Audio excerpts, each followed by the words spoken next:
देखिए शुरू करते हैं पुष्प के भाग और संरचना। पुष्प के मुख्य 4 भाग होते हैं। बाह्यदल पुंज कैलिक्स करते हैं, ये ग्रीन कलर का होता है, पहला चक्र होता है। दूसरा चक्र आते हैं दल पुंज कोरेला, इसको पंखुड़िया कहते हैं। ये रंगीन होते हैं ताकि कीट पतंग आकर्षित हो सके। कीट पतंग इसलिए आते हैं ताकि परागण कर सके। ठीक, रात वाले फूल सफेद होते हैं क्योंकि रंगीन वाले फूल रात में काले दिखाई देते हैं, इसलिए रात वाले फूल क्या होते हैं, सफेद होते हैं।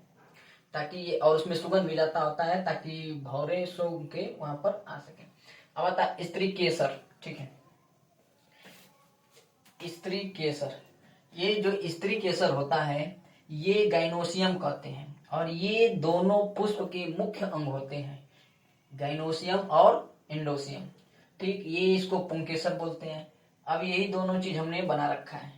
ये अब देखो यहीं पर, ये जो स्त्री केसर होता है इसको पुष्प का मादा जनन तंत्र कहते हैं, और जो पुंकेसर होता है उसको पुष्प का नर जनन तंत्र कहते हैं। ये चारों भाग किसी भी फ्लावर में प्रेजेंट हैं तो उसको, फूल को कहेंगे कंप्लीट फ्लावर, यानी कि संपूर्ण पुष्प कहेंगे। और ये चारों भाग में से, यानी कि इन दोनों में से कोई एक एब्सेंट है तो उसको बोलेंगे इनकम्प्लीट फ्लावर, अपूर्ण पुष्प। और इसको बोलेंगे पूर्ण पुष्प, यानी कि कंप्लीट फ्लावर, इनकम्प्लीट फ्लावर। और जब कंप्लीट फ्लावर रहेगा तो ये चारों भाग रहेंगे, यानी कि उसमें नर जननांग और मादा जननांग दोनों है, तो उसको बोलेंगे बाइसेक्सुअल फ्लावर, यानी कि द्विलिंगी पुष्प बोलेंगे। इसमें से दोनों में से कोई एक एब्सेंट रहेगा, यानी कि केवल एक ही उसमें प्रेजेंट रहेगा, एक तो एब्सेंट हो गया, तो एक रहेगा, उसको बोलेंगे इनकम्प्लीट फ्लावर, यानी कि एक लिंगी पुष्प। दोनों में से कोई एक ही रहेगा तो उसको बोलेंगे एक लिंगी पुष्प। एक लिंगी का उदाहरण यहाँ पर है पपीते का पौधा और तरबूज का पौधा, तरबूज का फूल और पपीते का फूल। यहाँ पर आता है गुड़हल और सरसों, कंप्लीट फ्लावर का गुड़हल और सरसों। अब यही चीज देखते हैं, मादा जनन तंत्र के कितने भाग होते हैं।